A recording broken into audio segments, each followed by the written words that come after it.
Hello, ladies and gentlemen, and welcome back to the Darting Around podcast. My name is Jesse Dart, as always, joined by my co-host Jaden Griffin. And Jaden, off the back of the rucks last week, we're not moving away too far in terms of height.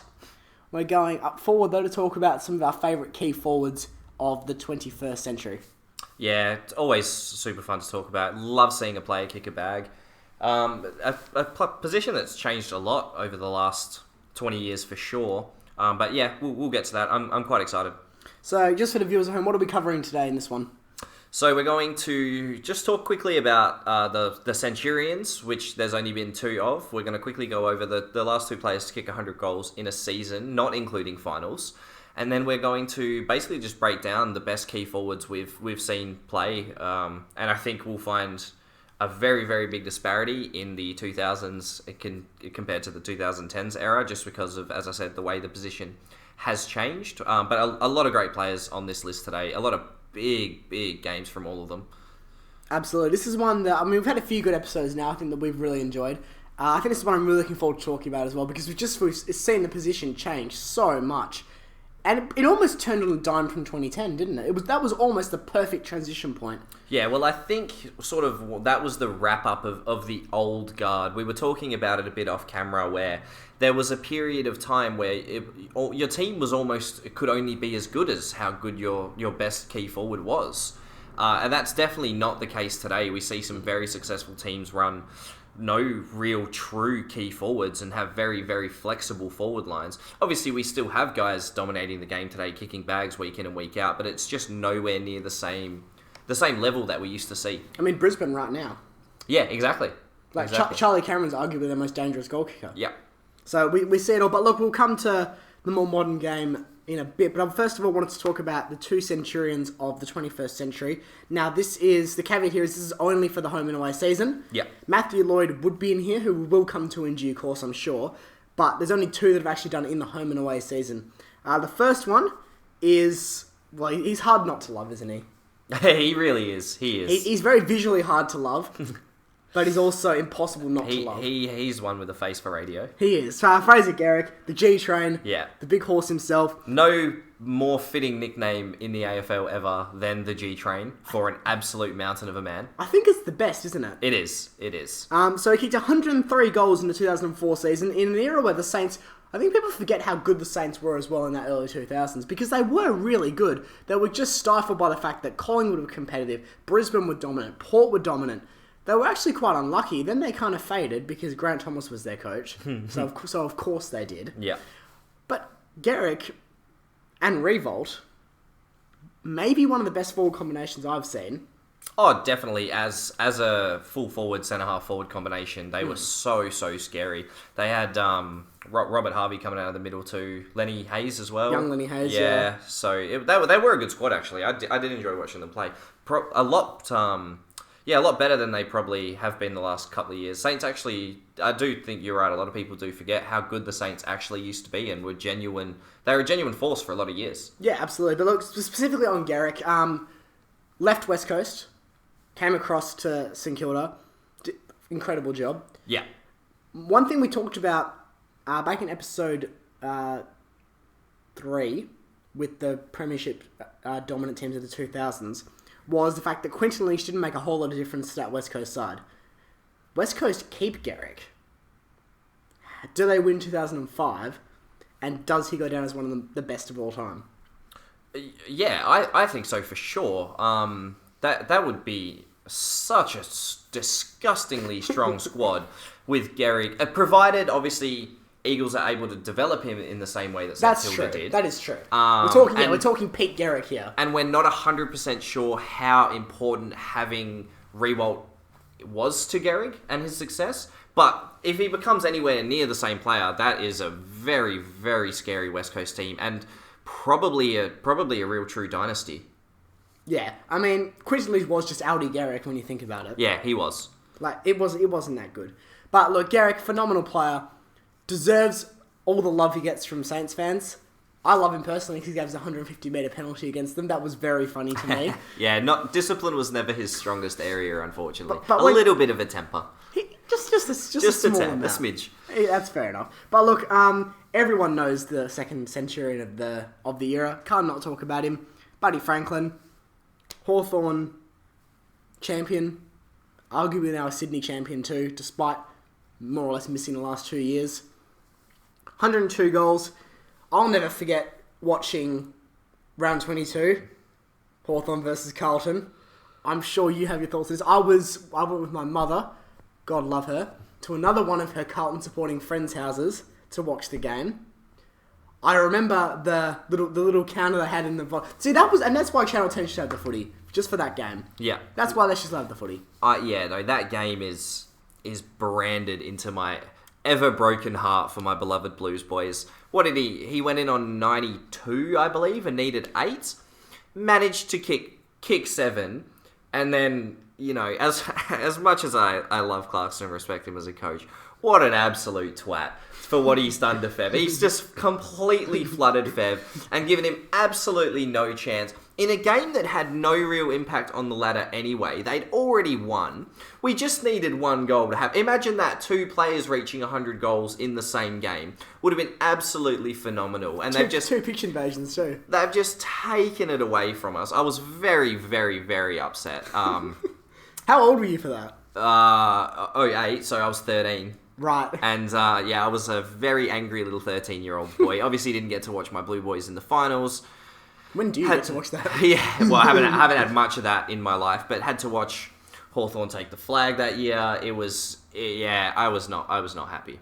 It hurts. It does hurt. Look, one thing I want to talk about before we move on to the best of the 2000s is the lack of Centurions ever since. You obviously have some opinions on this. I want to hear your perspective on why we don't see it. Yeah, I think it just kind of...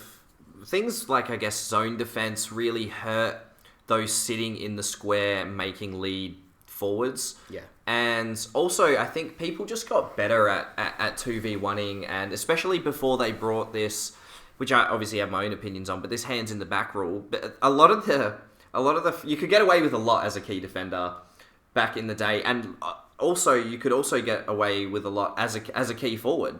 You look at guys like your Gehrigs and your Barry Halls and stuff who we'll get to, who used to just throw people aside, just toss them around like rag dolls and take those big disgusting marks. And it was, the game now is not as conducive to that method of play style where you can just sit in the square, bomb it long, and you know that these big strong bodies are just going to take the mark. It's very much now about ball movement, clean disposal. There are way more ways to shut down strong leading players. And so I think that's probably the biggest. That, and also, even during this era where people were kicking 100 goals, how hard must it have been to play that role in a crap team? Yeah. It must have been so hard. You would never find the footy, which is you really transitioned it. A lot more forwards now, they just run up the ground. They try and force themselves into the game because they realise that they're a good player. They can have an impact even if the ball doesn't go down forward. So you just don't you get a lot more of these key forward types taking your marks at your 60, your 55 out, and not necessarily having the distance, so they'll just try and spot up a player. Not that they probably couldn't kick it, but they realise it's a higher percentage play to palm it off. So, I think that's probably my thoughts. What about you? Yeah, I agree. I feel like it's very much defending's made a big difference. I feel like intercept marking has now become a massive thing. Obviously, it always helped, but it was very much isolation defense. I mean, you remember guys like Mick Martin taking on Gary Ablett Sr., that type of duel. We just don't see that anymore. No, you really don't. Most players just have, Richmond just had Rance, so they don't really have. But for teams that didn't have a very good key defender like Rance, you could just put 2 people on him, and then, especially before they had this 6-6-6, just flood the defense. Give them no real space to lead. Anywhere they're leading, they're walking into someone's, as you said, intercept range. And when you've got people who can take those intercept marks, it just makes it very, very hard to have these 7, 8, 9 goal games that were really key in getting guys like Gehrig and Franklin to that 100 mark. Yeah, I don't think we'll ever see another Centurion again. I don't think so either, especially if they stick with this shortened quarters. Obviously, that's a given. But yeah, just with the way the game has evolved, I also don't see it happening. It's just not feasible, I think, unless they really build a team around maybe playing that style, playing that that one-on-one in the square style, but it is just too easy to shut down these days. It would have to be a generational player, though. Yeah, it would be. Like, it would have to be, like, arguably better than Lockett, but just wouldn't get the outcomes. Yeah. At the end of the day. Look, we'll start talking about the best of the 2000s. We've got a lot to cover here because there was a lot of players. And like, we're going to apologise right now because there's plenty of key forwards here that were very capable that haven't made this list. Oh yeah, well, I mean we brought it off camera. We brought it up off camera. Was a lot of the players who haven't made our 2000s lists would have they're easily better than a lot of the guys we brought up in the 2010s, just because it was such a heavily contested role, and you really forcibly developed a key forward into your squad. And I think a good example of that is maybe someone like Brad Johnson, who we will talk about. You needed a key forward back in the day, and these days you just don't, and so you just don't really see the same quality of player filling that position. Yeah, absolutely. So we've got 14 players in this 2000s. For context, we have 6 in the 2010s. Which I think says it all. So we won't waste any more time. We'll get right into it. David Neitz is our first name here. This is not in any particular order, but no order here. This is just spitballing names down onto our sheet. So Neitz, 2002 Common medalist, very good at Melbourne for a very long time, heart and soul player. I remember him scoring a ridiculous goal on Luke McFarlane against Fremantle, which isn't an easy feat in fairness. McFarlane was a good defender. Just a really good, proper key forward. He was probably didn't have the height or the body as a lot of the guys on this list, but you're right, he was a heart and soul player. Very good for that Melbourne squad who weren't... do you remember where they finished in 2002? I think it was finals. Okay, yeah. So they weren't awful, but he stuck with them through a time when they genuinely were awful, when he was their number one key forward the whole time. And yeah, just really good player. Would you take him in the modern game? Probably, and that's one thing we're going to talk about with every one of these players. Yeah, would you take him in the modern game? Personally, probably not. I think he would be outclassed by a lot of just the athleticism and the fitness of players today, and just the foot speed as well. I think back in when Nietzsche used to play, a lot of key defenders were more focused on having a body that could keep up with these guys, as opposed to just being able to beat them on foot speed and really develop a structure that shuts down key forwards. So for me personally, probably not. Yeah, Melbourne did make finals that year, just confirm that. They weren't very good, but they did get there. Yeah. But yeah, look, it's hard to say with a lot of these players, but I feel like the next one that I want to talk about, you would take in the modern game, that's Matthew Lloyd. Oh, you definitely would take Lloydie. Because how can you not? Yeah, exactly. He did it so well for so long. Unlucky not to be a Centurion. 94 and 96 goals in the 2000-2001 season. You think you were sad as a 13-year-old watching football? Imagine being a 13-year-old after the second time Lloyd missed out. Yeah, I mean, 99 though, a bit different to 94. 99 and he could have easily done it. But yeah, that's fair. But yeah, no, Lloyd, very, very good player. Did it for so long, was so key to that Essendon side, and you felt like he was part of the reason I think you felt like Essendon were never really down and out, because you could see Lloyd kicking 4 1/4. He could really just do it on anyone. I think one of the only, I don't remember exactly what year it was, but Lloyd, I remember distinctly he's one of the only times I've ever seen Matthew Scarlett completely dominated. And I just didn't see that very often at all. So no. I definitely would take him in the modern game. I think he's very athletic, he's very quick, reads the game very well, and could definitely... It probably wouldn't be, your 94, 96 goal player, but would be very, very good in this modern era. You could not have him, I feel like. He's such a strong... but also such a talented player as well. I mean, really good set shot too. The one I won't forget, I think it shows his range, his little backheel goal. I think it was against Carlton, actually. His little backheel goal in the goal square. Yeah, it was. It was against us. And it's just the game awareness as well. That's a knock on Carlton. There was about 8 or 9 different players there from both sides, and yet Lloyd's got the awareness to Embo Carney style out of it. There's a Norwich reference for everyone at home, so we finally squeezed that one in. If you get a to go on every episode, I get a Norwich one once every 5. All right, that's fair. That's fair. But yeah, it was a really nice back heel. It deserved all the praise it got. One question I want to add, and it's going to transition into our next player. How many goals did he lose because of Scott Lucas being in the team? See, that's a very interesting point, because I don't think you can argue none. It's definitely some. There is a goal. But also, how helpful is it having someone as scary as Lucas to play your that's second true. fiddle. That definitely enabled Lloyd in a lot of ways to really have the freedom. Both left footers, which probably, I think it would have been nicer, but also maybe more predictable if one of them was a right footer, because they could have sort of abused the sides of the ground more.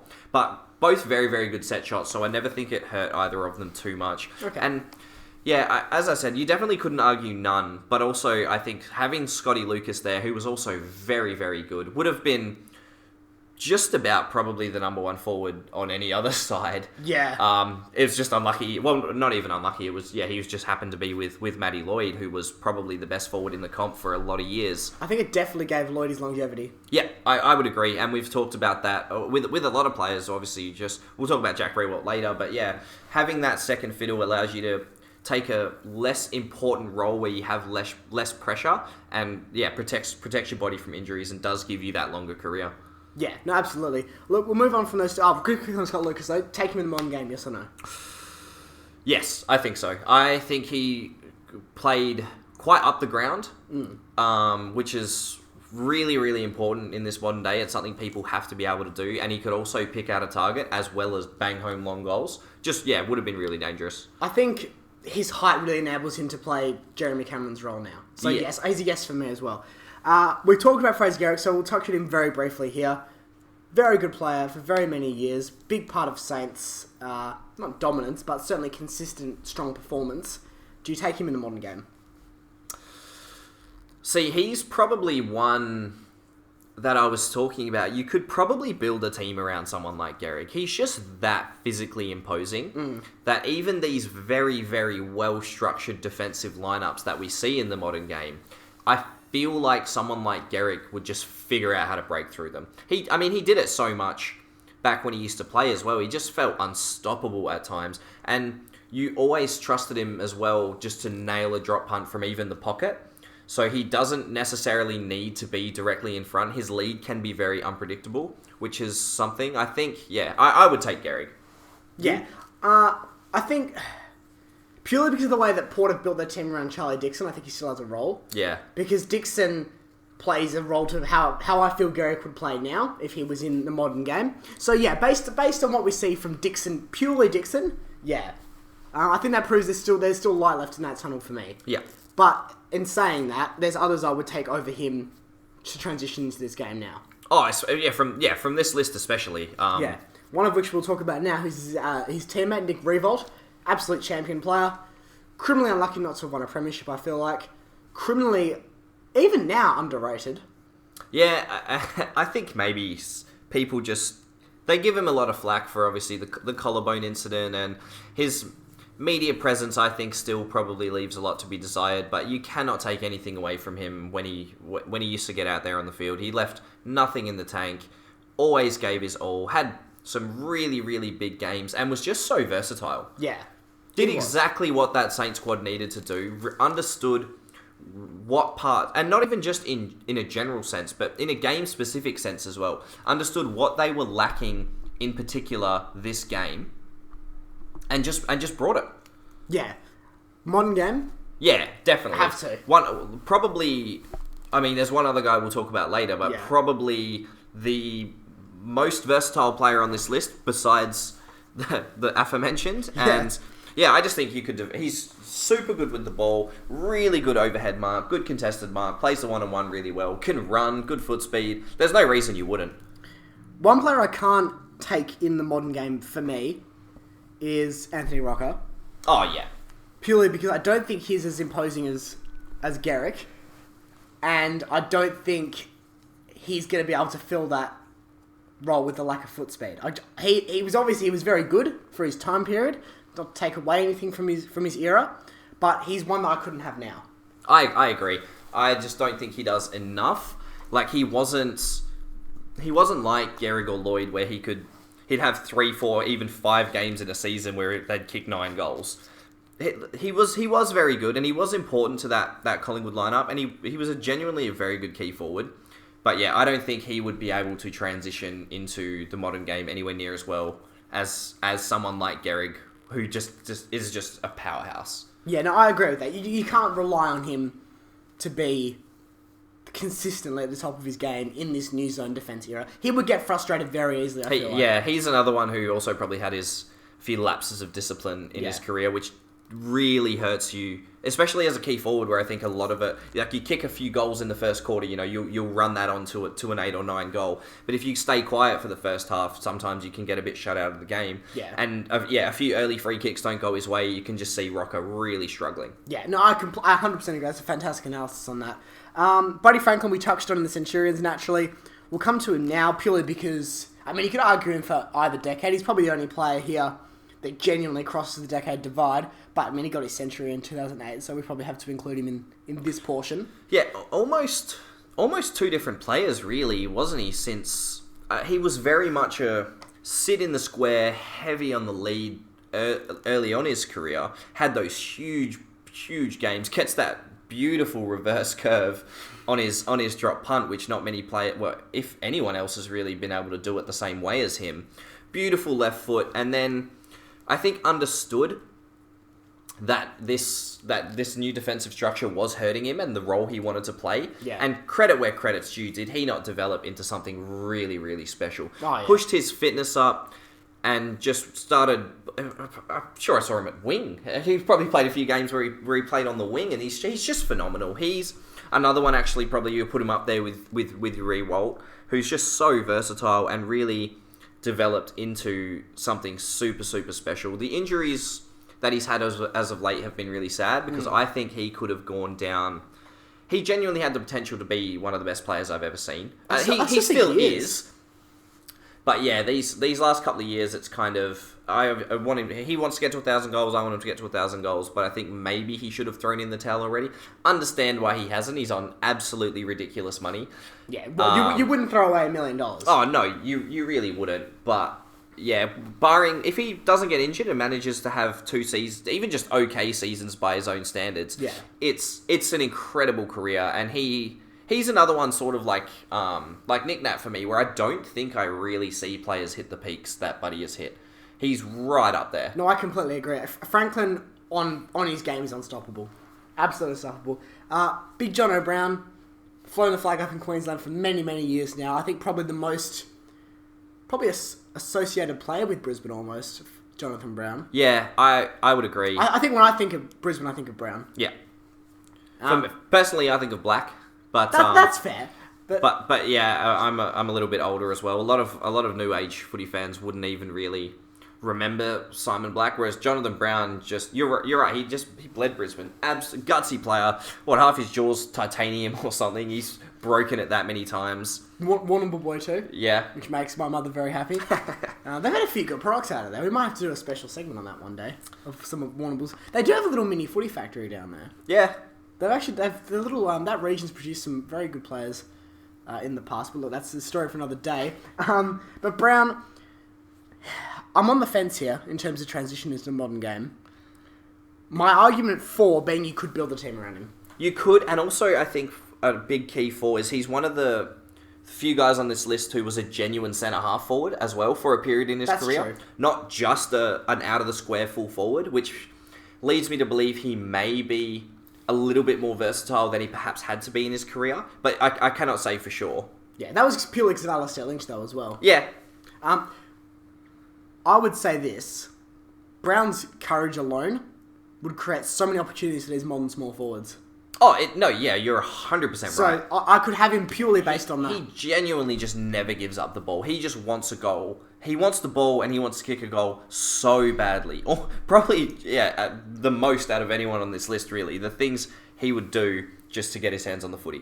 Yeah, very courageous player. Brendan Favola, another one of these bad boy full forwards we had to talk about. I'll pretty much throw to you on this one. Yeah. Being the Carlton man. Watched so much Fev. He was pretty much the reason Carlton won any games for a long period of time. Had so many, if we won, it was genuinely off a 7 to 10 goal bag from Fev. Absolutely beautiful set shot. Holds the ball like a knob. So it wasn't Lance Whitnell's game-winning performances? No, it definitely wasn't. It definitely wasn't Whitnell. You could argue it might have been Matty Lappin or even a bit of Koutafidis, a bit of Camporelli, but I think a lot of it was just straight up Fev. Right. He always found the perfect spot to lead to. Slotted. He's one of the best set shots I've ever seen. Always managed to kick a beautiful drop punt straight through the middle. Had very good ground game as well, probably because he wasn't super, super tall. And was very lucky to play a lot of his career aside Eddie Betts as well, which definitely enabled Fev a lot. But just did a lot of freaky things. Loved the snap, loved the drop punt. He just put fear in the hearts of defenders. Did the Brisbane era hurt him? Yeah, definitely. He was nowhere near the player. I understand why he came back. Obviously, he has a lot of issues with his personal life. He's also always struggled with discipline, which is one knock I do have for Fev. And so I understand why he did come back, but I would have just loved to have seen him just obviously retire not in his ideal situation with the direction Carlton wanted to go was just not the same direction. They just didn't see Fev also moving in that direction, which is understandable, but also very, very sad because I think he was the heart and soul of our team for a long time. And I genuinely loved watching him play. If you tell me you wouldn't take him in the modern game, you're lying to yourself. That was my next question. Modern game? Of course I would. I think, like I said, he's got that ground game. He's super, super versatile. Yes, he played a lot of his career in the square, but also, like Jonathan Brown, he showed genuine moments where he has real versatility and he has that foot speed as well. He has the fitness. I don't think he would struggle at all, provided he, I guess, takes his fitness as seriously as you do have to in the modern game, because that was one thing about Feb as well. He could get lazy, and he probably didn't hit the gym and didn't train as hard as he needed to really be what he could have been. But I think he could do it. Yeah, look, that's fair enough. I mean, he was great fun to watch. Obviously, I watched a lot of Carlton as well growing up, coming from a Carlton supporting household. So I did see it. Obviously, no one did as much as you, but I did see my fair share of Fev. And he was. When he was on, you could tell Carlton were going to at least be competitive on the day. So I think that's a very fair analysis. I want to move on now to a Port Adelaide legend. Arguably the best player to have ever come from the Power. Yeah, you can make I the would case. agree. Warren Treadray. Yeah, I can't really think of who else you might put above him. I mean... I agree. Warren Treadray, absolutely amazing player. So pivotal to that 04. So pivotal to 07. Yeah, also very, very pivotal to 07. Was actually, I think, a lot more versatile than he was allowed to be under Mark Williams' teams. Yeah. He was very much constricted to that out of the square type role. Even when he pushed up to centre half forward, he was always very much kind of electric fenced at the 50-metre line. He couldn't really push out beyond that in the system that was there, but he was capable of doing so, I think. Yeah, no, definitely. Another one who probably doesn't really have he's not as physically imposing as some of the guys on this list, but it felt like he was when he played. No, that's fair. I think he's a lock for the modern game. Yeah, I would agree. No doubt in my mind. I actually think he gets better in the modern game. Yeah, I think I would have loved to have seen him in a system that, like you said, that enables him more, where he's not so constricted to that inside 50. I'll throw out a hypothetical here, purely because I watched a lot of Fremantle. Obviously, Taberner being our key forward pushes that a lot.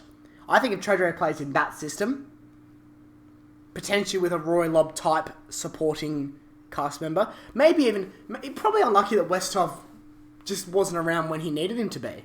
Yeah. If Hoff's ready to go when Treadray's closer to his peak than when he was, maybe it's a whole different story here that we're talking about in terms of greatness for Treadray. Yeah, I think Treadray really could have been your... He probably doesn't have the athletic prowess of someone like Buddy, but certainly someone like Nick Riewoldt. Oh, yeah. Who, again, we just talked about how we have nothing but respect for Riewoldt. Very unlucky not to win a flag. And Treadray, obviously did win a flag, but could have really made his same mark on the game and really pushed forward really developed what people expected from key forwards. But he just, didn't have that opportunity, unfortunately. No, I completely agree. What I want to talk about now is big, bustling, bologna, brisket, barbecue Barry Hall. Don't know how many...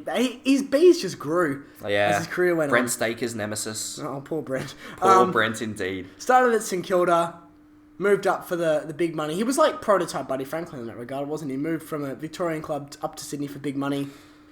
Made his impact.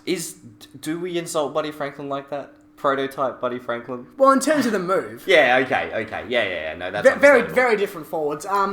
One that I don't think could make it in the modern game. No, I don't. Purely because as soon as he takes on a guy like Maynard or a guy like Sicily... Oh, look, he can't deal with your niggling defenders, can he? They get straight under his skin and he does something really, really stupid. Like, Stake is not even that much of a niggler. No, he's not. He's not. You'd pick Hall to miss 8 games a year through suspension, I think. And for that, you couldn't have him. No, you can't. I mean, he missed 8 in one go for Stake. If he did that now, he'd probably get a season. Yeah. Honestly, he probably should have gotten more. I think he should have. Like, obviously, the Gaff Brayshaw one was bad, especially being a Fremantle fan, but I'll always say that Staker one was quantifiably worse. It was. I agree as well. It was absolutely disgusting to watch. A clean hit, obviously not condoning anything. Staker was just out like a light before he even hit the floor, and that's just not on. Like, you can clearly see his emotions got the best of him, and in a game where I think, especially in the modern game, so much more of it now is a mental battle, as opposed... Because obviously he's going to win most physical battles, but I don't even think he has the capacity to win a mental battle.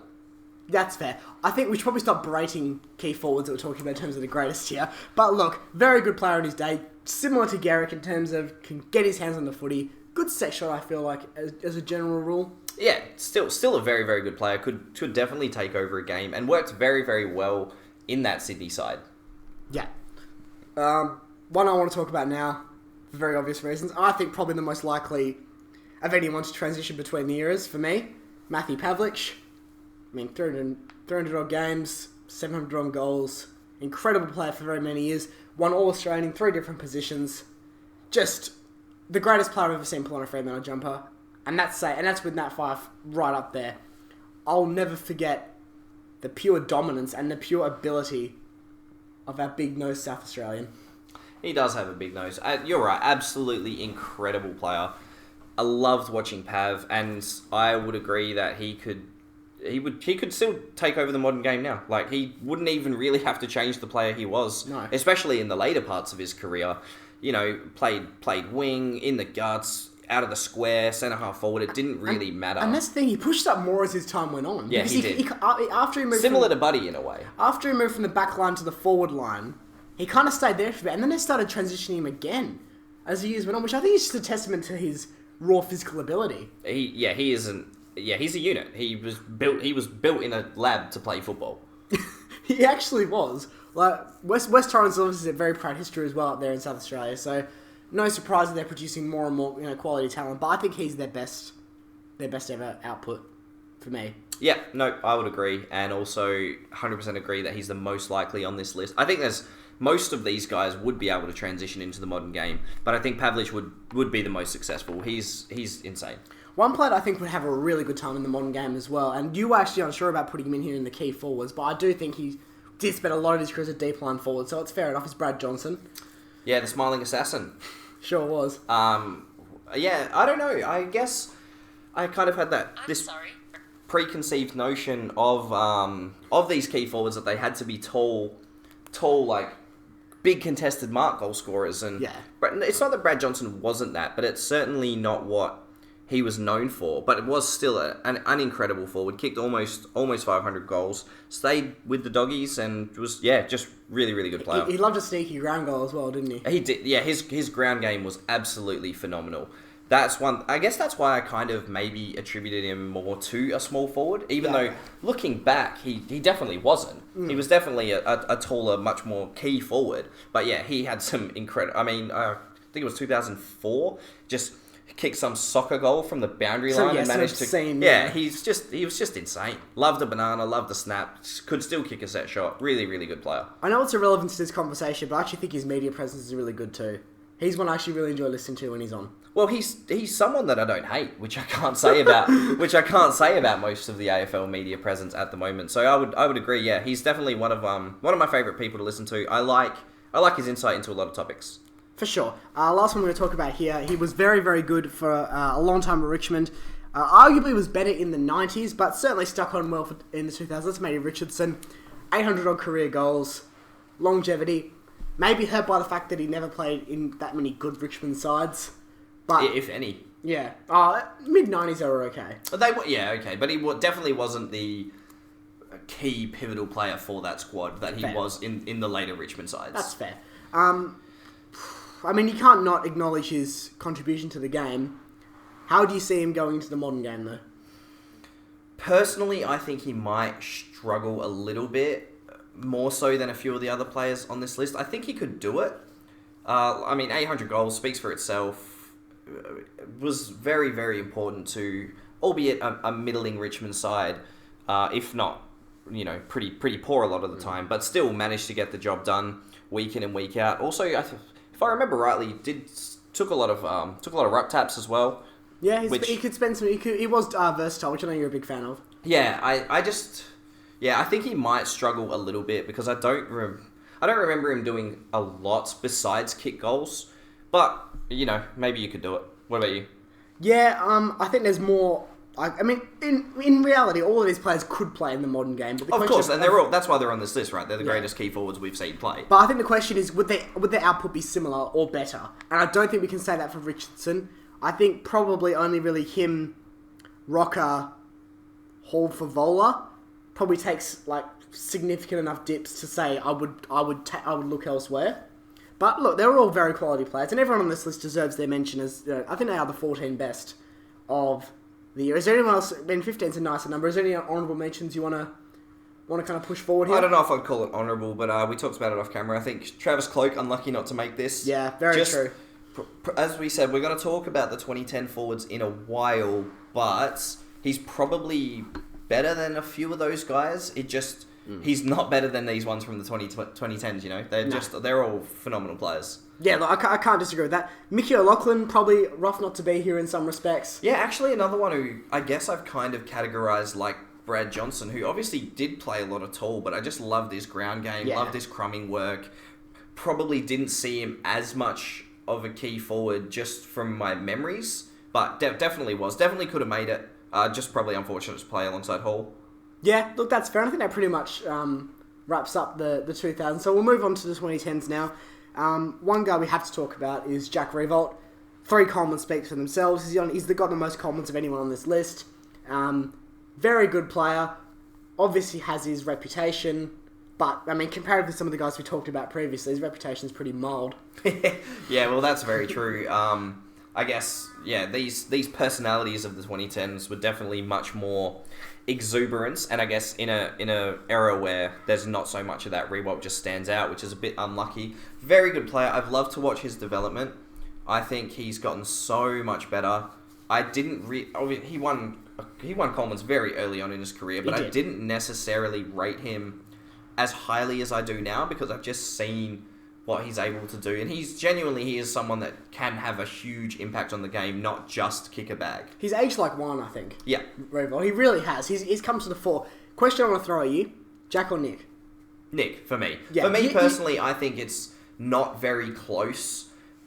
I think Nick is just such an incredibly versatile player. And as I said, was more than happy to identify, sometimes mid-game, what his team needed to fight back into it, and would just do it. Yeah. And I just don't think it's not a knock on Jack. It's just no one really has that. There's very, very few players I've ever seen that have that skill. Yeah, so, that's true. I would agree, but I feel like Jack probably has become more appreciated in the last few years. As he deserves to be. And I think the flag's definitely helped with that. Yeah, for sure. So that's Jack Riewoldt. Another one that's certainly gotten a big reputation, still going pretty strong now, I feel like Josh Kennedy. Obviously, you were exposed to early Kennedy as kind of second filter for Vola. Now, very much his own key forward at West Coast. Yeah, probably the best from this list at peaks. I don't think was able to do it as long as Riewoldt, but I mean, he's the only one to have kicked 80 goals out of anyone in the last 10 years. When I think it was his 2017-18 common year. He kicked 80 goals that year. There was a genuine period of time where people thought he might be on track for 100, which is the only time that's happened since the turn of the decade. But yeah, just really can do it all, can't he? Just a very, very impressive player.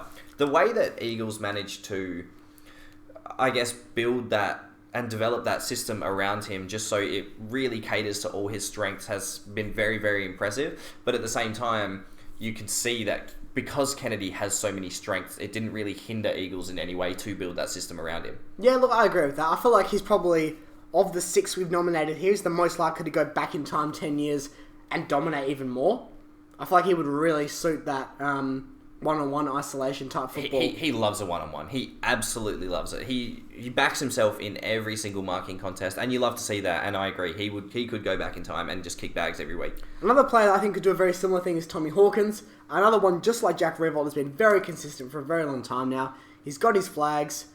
He's probably finally got his Coleman this year. Yeah, so that's fair. So hopefully don't jinx it, but I think you're right. I feel like we're close enough to say that, especially with Kennedy missing a couple of games now, I feel like it should be Hawkins Coleman. It should be, for sure. Provided he stays fit and healthy. He's another one, actually, I could probably back to go back in time. He's just so strong. He is.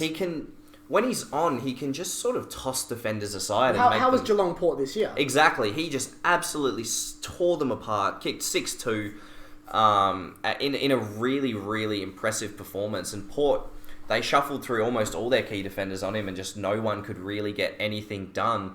And yeah, he's probably the most... He's definitely the strongest on this list, I think. Yeah. He's an absolute powerhouse of a man, and as I said, just throws defenders aside. Can struggle with free kicks sometimes because he is very physically imposing, which is something that he definitely wouldn't struggle with in the 2010s. I think they were very... In the 2000s. Sorry, in the 2000s, yeah. I think they were more reluctant to blow the whistle back then, which definitely helped a lot of the key forwards. But yeah, no, very good player, done it for so long. Super important to that Geelong side. Absolutely, I completely agree. And one that I would actually really love to see have been pushed back 15 years to see how he would have adapted to that era. One player that I think actually may struggle going back in time, but has been, pretty much a mainstay for the last few years in the upper echelons of the Coleman is Jeremy Cameron. We saw him nip Ben Brown on the line last season. I was very happy about that because Ben Brown doesn't deserve a Coleman. Ben Brown does not deserve a Coleman, and I think Jeremy Cameron does. He is a very good player. I'm a big fan of his... I mean, it comes up again, doesn't it? The versatility. I think he can run up the ground really well. I see him on the wing a lot. He gets a lot of the ball for a key forward. I think he'd probably... Usually good for his 15 to 20 touches, which, especially coming off when... even in GWS's losses, where you wouldn't expect him to have much of the ball, he genuinely seems to find it. Uses it pretty well, all things considered. Pretty decent set shots. Sometimes, I think... tries to kick a bit further than his range would allow him to. I agree with that. And that can hurt him. That can sometimes, yeah. He's also very, very heavy on the behinds. He takes a lot of shots, and he if he misses a few early, I'll back him to probably miss most of his goals that game, which can be sad. But I would also agree he would struggle going back in time, but very, very suited to this modern game. Yeah, he's a prototype forward, I think, for the modern era. He's the player that you associate now with the way the game is played. Not the tallest, not the strongest, but he's able to, crash the pack, take a good mark. Accuracy is obviously a big concern with him. Yeah. That's something even now he needs to improve. Has he really been there this year, though? No, I actually think he's had quite a poor year by his standards. But GWS have as well, just as a GWS squad, I think you'd be disappointed with most of their players. So it's hard to say how much of that is Cameron's fault solely and how much is just GWS not really having that slick ball movement they used to. Because Cameron's not as strong, he does need probably a bit cleaner disposal into him to take those grabs. He can obviously crash a pack and definitely take those contested marks, but he definitely he's helped a lot by that clean GWS disposal, and he definitely was last year when he won the Coleman. Yeah, well, we saw what he did to Adelaide in the last round of the season. Yeah, exactly. Just pure dominance in that display. We put Tom Lynch in this list. I think we have to. I think he deserves to be talked about because, he was good at the Gold Coast for a pretty long time. He's come into Richmond, but again, he's just an also-ran if he's in the 2000s, isn't he? Yeah, no, I agree. I think he more so than any others on this list, I think he's really suited by a lack of key forward talent. Yeah, I would definitely agree. He stood out in that goal. I always thought he was one of the better players on Gold Coast, but that wasn't very hard to do. Yeah. When your team's best key midfielder is what, David Swallow? No. It's it wasn't a high bar that... Braden Fiorini, everyone. Yeah, big Fiorini.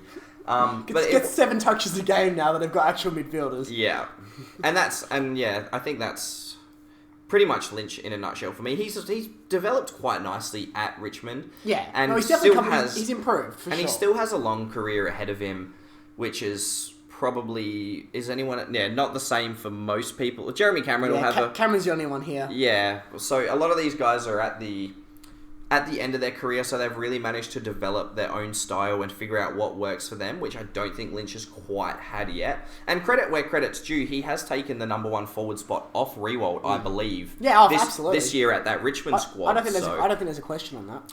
So yeah, that is definitely something that's exciting for him in the future. But yeah, I don't know. He's kind of just here for lack of other talent. That is true. One thing I want to say as well before we get to our last one is that I'm not a big fan of this new age beanpole key forwards. So that's Ben Brown, it's the King brothers. I don't think the King brothers are that good, frankly. Eric Hipwood's another one, but I don't see it as a stable long-term environment. We saw what happened with Paddy McCartan. It's just going to keep happening. They're not physically strong enough to play that position. Yeah, I would definitely agree. Even Ben Brown this year.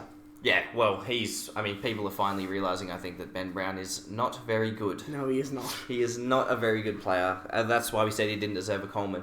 But I agree, these real, I would just say, to not be too mean, I would say underdeveloped. And they just don't really, they're not suited to the role. You're right, they don't have, like, you look at a guy like Hawkins, and you'd be like, no matter who I put on him, he's going to be fine. Yeah. He's going to be able to kick goals. Kennedy's the same, Riewolt's the same. Then you're right. You look at people like the King brothers. See, I think Jacob Wiedering can shut down either of the King brothers. I would agree. And I really do. I'm not even. I would think Liam Jones could even probably do it. And Liam Jones is also not very good. Like Noah Bolter keeps either of them goalless for me. Yeah.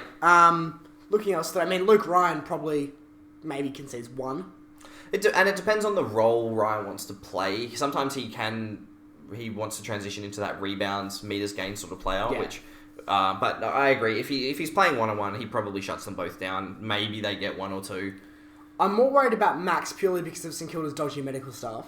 Yeah, and St Kilda have proved it for years, right? They cannot nurse an injury at all. No. And one major injury at that club can almost ruin your career. Oh, absolutely. Yeah, a lot of concern, I think, stems from that is can both of them stay healthy when they're not built to do it? Brown probably took a bit longer than I thought he would to break down, but now he's broken down. He has. And he's arguably finished now.